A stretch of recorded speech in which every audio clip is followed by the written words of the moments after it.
you? Sir, the main quality I think that adaptability and quick learning.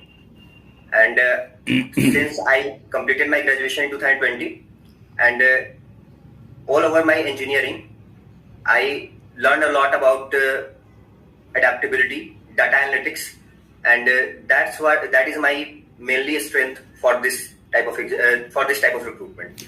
I think I am very fit for this. I know that, but there is a gap here between your preparation and your education last graduation. So, what is the reason behind that? Sir, I started preparing in 2020, but I didn't get the exact mannerism that how I should prepare for this exam, because I only take guidance and didn't take any coaching. After that, after 1 year, I started teaching some students for 3 to 4 hours, and since these are the things that मतलब sir, can I speak in Hindi sir? Sure sir, मैंने जब वहां पे 1 साल के लिए जब पढ़ाना शुरू किया, उसके बाद मुझे लगा कि अब जाकर के मुझे ये समझ में आया कि हाँ, इस तरह से तैयारी करने से नहीं फायदा होगा, मुझे कोई क्लासेस लेने पड़ेंगे। तब मैंने क्लासेस लिए, तो मेरी बेसिक्स पहले ही कमजोर हो चुकी थी। मैंने सिर्फ प्रैक्टिस किया, तो उसके बाद जब मैंने बेसिक्स बनाना शुरू किया अपना, उसके बाद जाकर के मेरी प्रीलिम्स निकलना शुरू हुए। उसके बाद ही मैंने जब प्रीलिम्स के लिए मैं पहले पढ़ता था, मेनली मेंस के लिए नहीं पढ़ पाता था, तो उसका जब मेंस के लिए पढ़ना शुरू किया, तब जाकर के मैं यहाँ तक पहुंचा हूँ।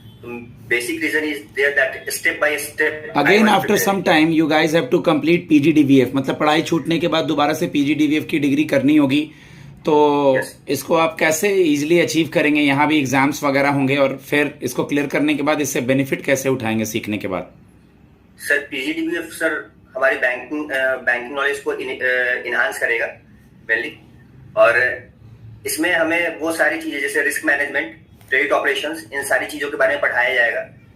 तो अभी मैंने 4 साल से ये तैयारी की है, तो मेरे पास ये फ्लो बना हुआ है कि मैं लगातार पढ़ाई तो करूंगा, तो ये मुझे फायदा देगा कि कम से कम वहां पे मैं इस चीज को लेकर के सीरियस रहूंगा कि मुझे ये डिग्री कंप्लीट करनी है। तो ये मेरे लिए एक सबसे बड़ी चीज है। स्टैंडिंग डिपॉजिट फैसिलिटी क्या होता है सर? ये मेनली इसमें क्या करता है, आरबीआई सर लिक्विडिटी एब्जॉर्ब करता है मार्केट से। आरबीआई लिक्विडिटी एब्जॉर्ब करता है, ठीक है? यस सर, मनी सप्लाई को कंट्रोल करने के लिए। और सर इसमें क्या होता है कि कोलैटरल विदाउट कोलैटरल होता है। That's why it is 5.25% more than reverse repo rate.